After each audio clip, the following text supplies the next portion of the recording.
After the death of their parents, they gave their adopted sister the ruined mansion. What Elaine found inside changed everything. When the will was read, William and Charlotte split the fortune, leaving Elaine with nothing but a crumbling estate they hadn't set foot in for years. The laughter in that lawyer's office still echoed in her head as she walked away with the rusted keys.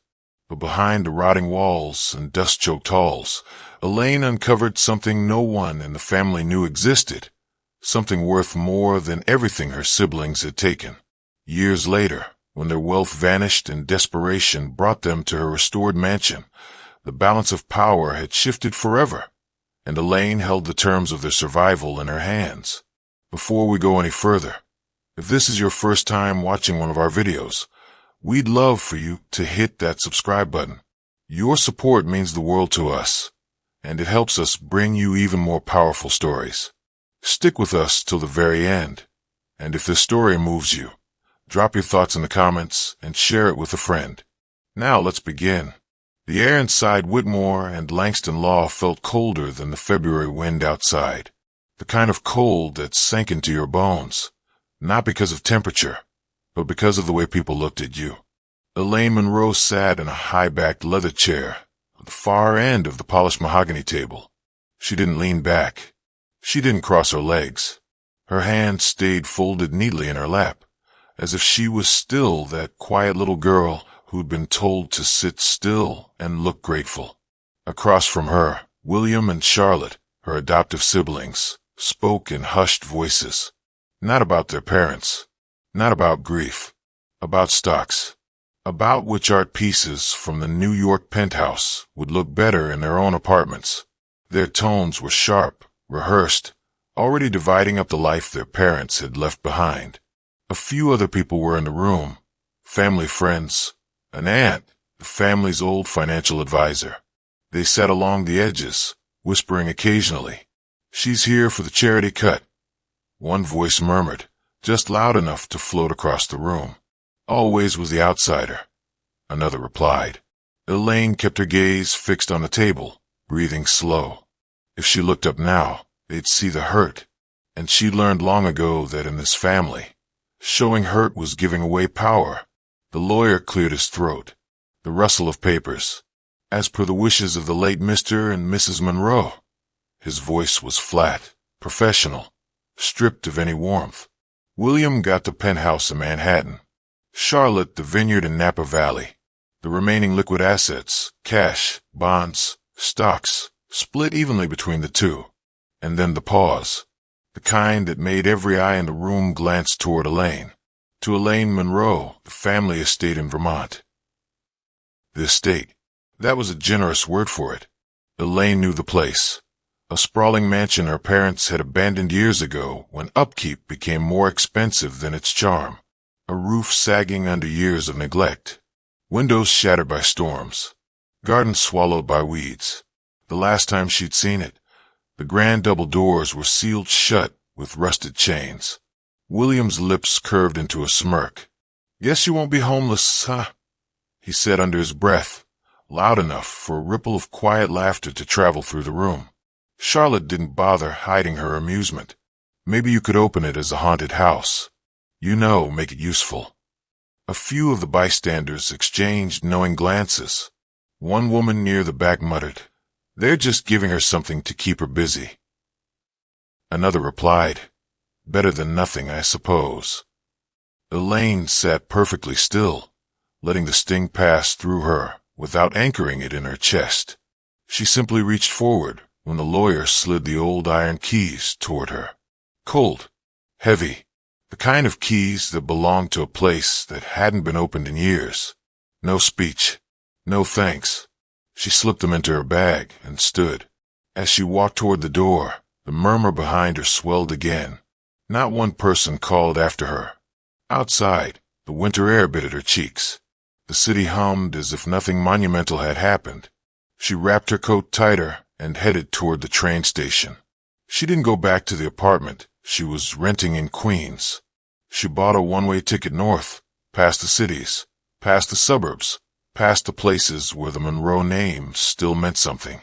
By the time the train slowed into the small Vermont station, Snow had begun to fall, not the pretty kind that flutters, but the wet, heavy kind that soaks into your gloves and makes the roads dangerous.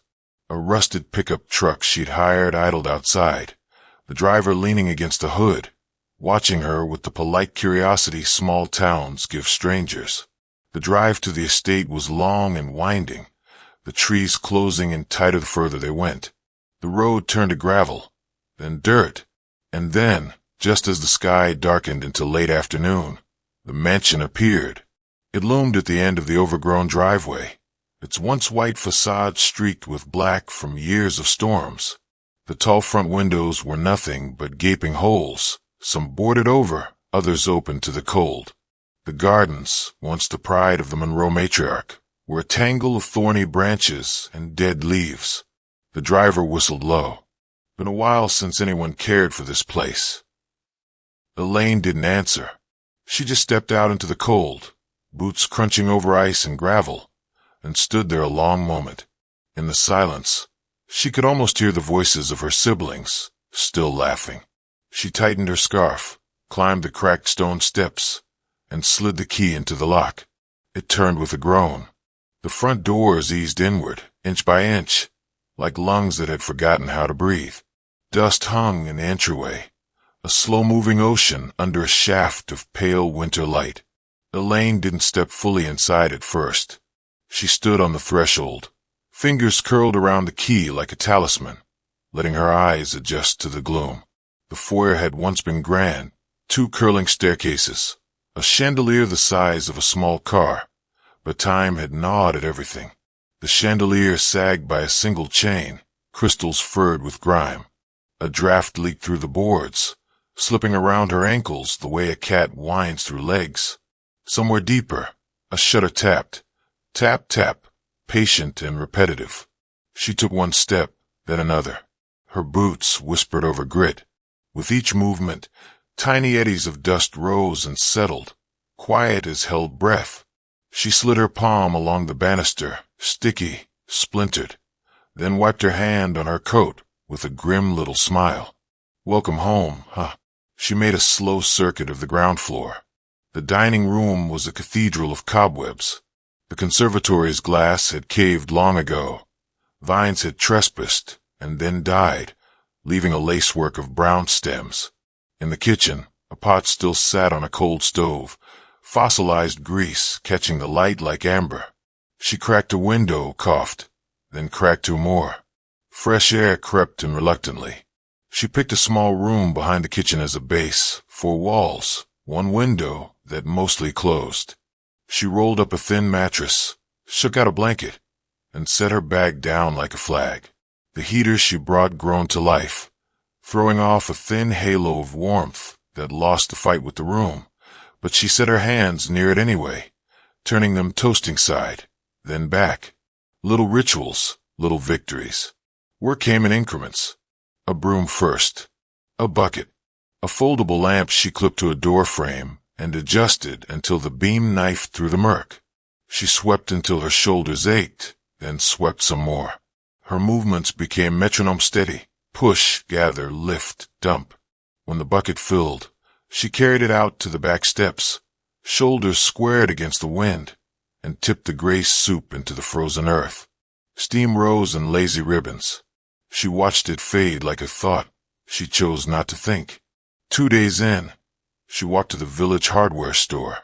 The bell over the door chimed, a cheerful sound that didn't match the way conversations paused. It was subtle, not cruel. Curiosity wearing a sweater. She picked out tarps, respirator, gloves, a pry bar, a headlamp. She moved down the aisles with the loose economy of someone counting cash in her head. At the register, the clerk glanced up, then down, then up again. You the one up at the old Monroe place? Yeah, she said easy. Roof's mean. He slid the items across the scanner. Basement floods when the thaw hits. Just saying. Appreciate it. She stacked supplies with neat hands. I'll take a wet vac too. By the paint section, 2 women compared swatches and whispered. Is she staying there alone? Looks like it. That place chews people up. On the sidewalk, a pair of teens in puffy jackets shuffled by. "Yo, that's the city lady," one said, not quietly. "Why bother fixing a haunted museum?" The other answered, softer, almost sympathetic. "Still kinda brave." Elaine kept walking. No heat in her chest. Just a steady, practical hum. Do this, then that, then rest. Back at the mansion, she tackled the library. Even ruined, it had presents, floor-to-ceiling shelves, a rolling ladder frozen mid-climb, leather spines cracked like old knuckles. She opened the tall casement windows an inch and let the cold bite the room clean. Paper smell, varnish, a faint ghost of pipe smoke that must have seeped into the wood and refused to leave. She sorted in silence. Keep, donate, trash. The keep pile grew slowest, selective as a heartbeat. When she lifted heavier tomes, her breath roughened, fogging the beam of her headlamp. She switched hands, flexed fingers, rotated wrists. Micro-movements, small resets, the craft of staying with hard things. Evenings were for repairs that didn't require ladders. She scraped the paint in the small room until curls fell like snow. She patched holes with compound, sanded, then ran her palm over the wall and nodded, not pleased, just aligned. Dinner was simple. Soup warmed on a camp stove, bread and apple. She ate sitting on a crate, slow and present, listening to the house make its old animal noises. Tap, settle, sigh. On the third morning, the plumber arrived, boots thumping a steady rhythm down the hall. He surveyed the basement with the expression of a man looking at a difficult crossword. "These pipes," he murmured, kneeling. "They're a history lesson." He talked shop. She listened, asked for parts lists, dates, costs. When he left, she stood alone at the top of the basement steps, staring down at the dark.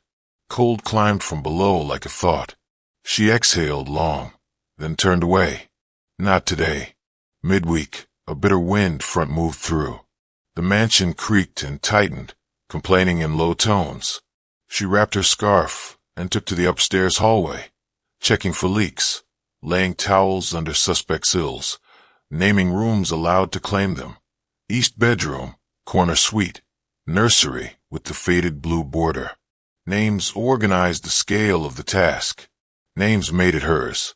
She returned to the library in the late afternoon, that hour when light thins and edges go soft.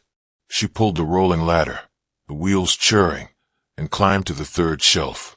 Her gloved fingers chose a thick atlas. It resisted, then gave with a papery sigh. Behind it, the backboard looked just slightly off, not crooked, shifted, as if the wood had separated from the wall by the width of a fingernail. She frowned, set the atlas on her thigh, and tapped the panel, knuckle to wood. Once, twice. The sound wasn't the dull thud she expected. It had a faint, hollow core, like tapping a drum whose skin had been pulled too tight. She leaned closer. The grain at the edge didn't match the adjacent planks. A seam, hair-thin, ran vertically. Not a revelation, not a rush, just a soft tilt in her attention. She climbed down, slow, knees careful on each rung. On the floor, she set the atlas with the keep pile, then crouched by the ladder's wheels and rolled it flush against the shelf to anchor her reach. She took off one glove, pressed her fingertips to the seam, and followed it from waist height to shoulder. Her skin registered temperature changes the way a tongue senses a chipped tooth. Here warmer, there cool. She splayed her fingers and pushed gently. Nothing. She tried the lower edge, thumbed to the baseboard. Nothing. She tried the upper right corner, a careful inward pressure, a whisper of movement. So slight she felt it more than saw it. She paused, hand still, scanned the surrounding wood for a catch. A peg, habit. Old houses teach you to listen in more than one direction. Through ears, through skin, through patience. She stood, rolled her shoulders, and took a breath that filled the bottom of her lungs. Not now, she thought. Not hungry, not tired, not rushing. She marked the seam with a pencil dot, then stepped back to sweep another hour, choosing to let the question breathe. By twilight, snow started again, soft and dry this time, the kind that hissed against the window screens. She laid her tools in a tidy line on a towel, gloves, scraper, flashlight, a small flathead screwdriver she might use as a probe. She clicked off the clamp light. The library went dusky, shelves becoming silhouettes stacked with dark loaves. She walked the perimeter once more, slow. At the far corner, a draft slid out from behind a bookcase like a secret. She held her hand there, palm open, felt the faintest ribbon of colder air thread past her skin. Her mouth quirked, almost a smile. Okay. The next morning she returned to the hardware store for a stud finder and a proper pry tool. The bell chimed. Same clerk, same pause. You're making a project of it, he said, bagging the tools, bit by bit. She tucked a stray braid behind her ear, the gesture small and precise. What's the chance the walls hide surprises? He shrugged, friendly but noncommittal. Old places keep stories. Sometimes they keep squirrels. Outside, the women from yesterday were back, coffee steaming, gossip floating on breath-white air. She looks tired, one said. She looks focused, the other replied, as if the two were not contradictions. Back at the mansion, she ate standing up. Quick sandwich and a handful of almonds, then drew a small sketch of the shelf on a notepad. Measurements, seam location, notes about the sound. She wasn't chasing adrenaline. She was building a map. She set the stud finder against the panel.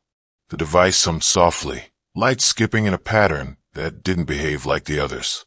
She slid it horizontally, vertically, then diagonally, tilting her head the way you do when a track you know plays a half-step different.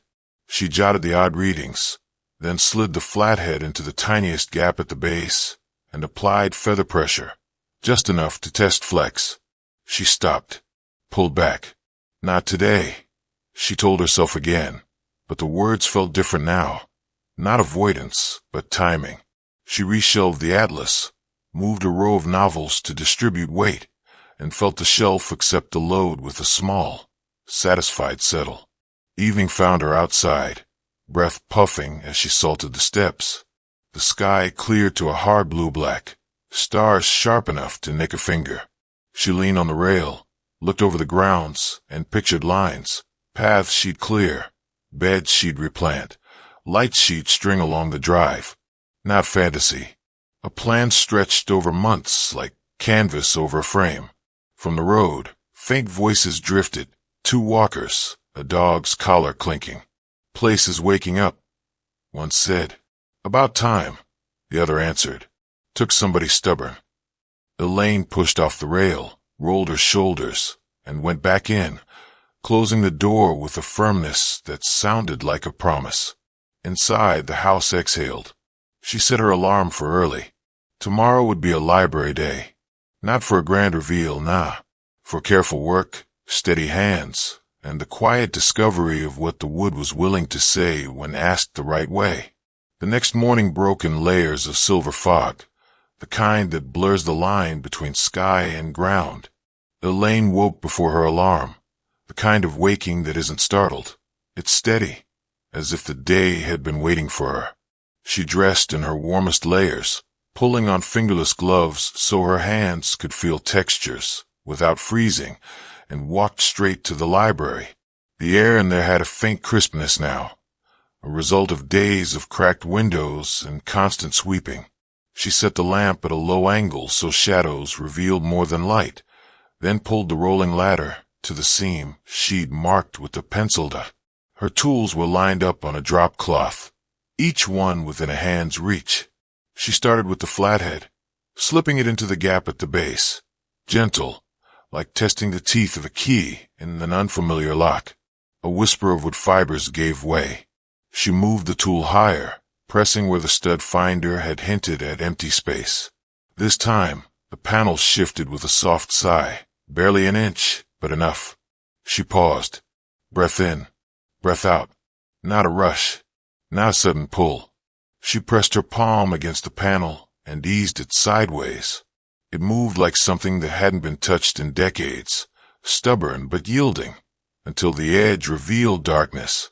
A hollow space stretched behind the wall, tall enough for her to step into. The smell hit first, not rot, but a dry, metallic scent, like coins kept too long in a drawer. She switched on her headlamp and ducked inside. Her boots met stone, smooth and cold. The narrow corridor ended in a steel door, the kind with the dial combination lock that belonged in an old bank. The handle was tarnished but intact, its weight pulling her hand downward when she touched it. She let go, the metal's chill lingering in her fingers. Elaine didn't have the code, but she had patience. She snapped photos of the lock, the hinges, the weld lines. Then she called a locksmith, not the kind you find in a phone book, but the kind who answers with, "Who gave you my number?" He came the next afternoon in a dented van, his tools hidden under a blanket. He didn't ask questions, just studied the vault with the appreciation of a craftsman. "This," he said, "is older than both of us combined." It took him 4 hours, with breaks to warm his hands and sip coffee in silence. Elaine sat cross-legged near the library door, watching dust drift in the beam of her lamp, listening to the faint clicks and the locksmith's occasional hums of approval. When the final tumblers fell into place, there was no dramatic swing, no echoing clang, just a low creak as the heavy door inched open. Cold air spilled out, followed by the faint smell of aged paper and something sharper, polish, maybe, or the ghost of cedar. Inside, metal shelves lined the walls, each stacked with shapes wrapped in canvas or sealed in wax paper. She reached for the nearest bundle, unwrapped it, and found thick stacks of cash, the bills crisp despite their age. Another shelf held gold bars stamped with dates from the late 70s, each one heavy enough to make her wrist ache when she lifted it. Bearer bonds lay in neat rows, their printed faces declaring values that made her eyes blur. A wooden crate in the corner held uncut gemstones, colors flashing under the lamplight, ruby, sapphire, emerald, each one cool and solid against her skin. She worked in silence, her mind not leaping ahead to totals or headlines. This was not a jackpot moment. It was a shift in gravity. Every step she took in that vault felt heavier, more deliberate. She was not the same woman who had stood in that lawyer's office weeks ago, keys in hand while her siblings laughed. She inventoried everything over the next several days. Each night, she locked the vault and hid the key in a place only she knew. She read quietly at her makeshift desk, running numbers, researching investments, learning how to move wealth without drawing noise. When repairs on the mansion accelerated, the small-town gossip shifted. At the hardware store, the clerk raised an eyebrow at her bulk orders. "She's going big," he told another customer. "She's not wasting time, that's for sure," the man replied. By summer, scaffolding wrapped the mansion's facade. Fresh paint erased decades of weather, and the gardens began to breathe again. Rows of flowers reintroduced to sunlight, gravel paths raked into clean lines. Workers came and went, speaking of her in low tones. "Quiet boss, but pays on time. She knows what she wants. No cutting corners." Inside, the library became a showpiece, restored to the deep amber glow of its prime. The vault remained hidden behind the bookcase, its door locked, its contents untouched except for what she needed to fund the next stage. She didn't sell the estate. She didn't flee to the city with her windfall. She stayed, brick by brick, until the mansion stood as it once had, tall, graceful, and impossible to ignore at the end of the long drive. That's when her siblings called. The first message came from Charlotte, her voice thin, urgent. "Elaine, we need to talk. It's important." The second from William, less polite. "Call me. It's serious." They didn't know it yet, but the woman they were calling wasn't the one they dismissed. She had the key now, both to the vault and to the table they'd once refused to let her sit at. The first time she saw them again, it wasn't at some grand, planned reunion. It was on a raw November afternoon, the kind where the sky can't decide if it wants to rain or snow. Elaine had just stepped out of her study when she heard the sound of tires crunching along the gravel drive, the kind of slow approach that wasn't a delivery van. She moved to the front window, parting the heavy curtain just enough to see a black sedan idling under the bare oak trees. William stepped out first, his once-tailored overcoat hanging loose on his frame. Charlotte followed, dressed in muted beige, the kind of outfit that tried to whisper tasteful but couldn't hide the fray at the cuffs. They stood there a moment, as if the house itself made them nervous. When Elaine opened the door, the wind knifed through the gap, carrying the faint smell of wet leaves. "Elaine!" Charlotte's voice was softer than she remembered. Not weak, just worn. "Can we come in?" She stepped aside without a word. The siblings took in the foyer, their eyes darting over the gleaming wood floors, the polished banisters, the chandelier restored to its full glittering weight. This was not the ruin they'd handed her. They sat at the dining table, oak polished to a mirror finish, hands folded tight. No jokes, no smirks. William cleared his throat. "We things haven't been good. The vineyard gone. The penthouse sold. We have debts. Real ones." Charlotte added, "We didn't know where else to go." Her eyes flicked up to Elaine's, then back to her hands. From the kitchen, the faint hum of the kettle filled the silence. Elaine poured tea into 3 cups, sliding theirs across the table before taking her seat. She didn't rush to fill the space with comfort. Let the silence work. Let them feel what it was to wait. Finally, she spoke, her tone calm. "When you gave me this house, you thought it was worthless." Neither of them looked up. "I turned it into something more than you could imagine, and I did it without taking a thing from either of you." She let that sit, the weight of truth pressing in. "Now you're here because you need me." Charlotte's voice broke, just a little. "We'll do whatever it takes." Elaine sipped her tea, watching them over the rim of the cup. "You will. You'll repay every cent. You'll work, not just for me, but for something that matters. The foundation I built in our parents' name is expanding. You'll help run it, and you'll answer to me." William bristled faintly, the old pride twitching, but he didn't speak. "It's not punishment," Elaine continued. "It's perspective. The same kind I had to earn when you left me with nothing." From the corner of the room, the winter light shifted, painting long shadows across the table. Charlotte nodded first, slow and deliberate. William followed, his shoulders slumping as if setting down a load he'd carried too long. When they left, the sedan's engine fading down the drive, Elaine stood at the library door. Her gaze traced the shelves, the hidden vault beyond, the heartbeat of everything that had made this moment possible. Word of their return spread through the village within a week. At the bakery, 2 locals leaned over the counter. "They're working for her now. Sure looks that way. Life's funny like that." By spring, the 3 of them could be seen together at charity events, ribbon cuttings, and fundraisers. But everyone knew whose name was on the checks, whose vision guided the room. And Elaine, she didn't need to gloat. The mansion stood as proof enough that sometimes the greatest revenge isn't in watching someone fall, but in making them rise, even if they have to do it under your roof. If you were in Elaine's place, would you forgive or make them pay? Tell me in the comments, and don't forget to like, share, and subscribe, because the next story will leave you speechless.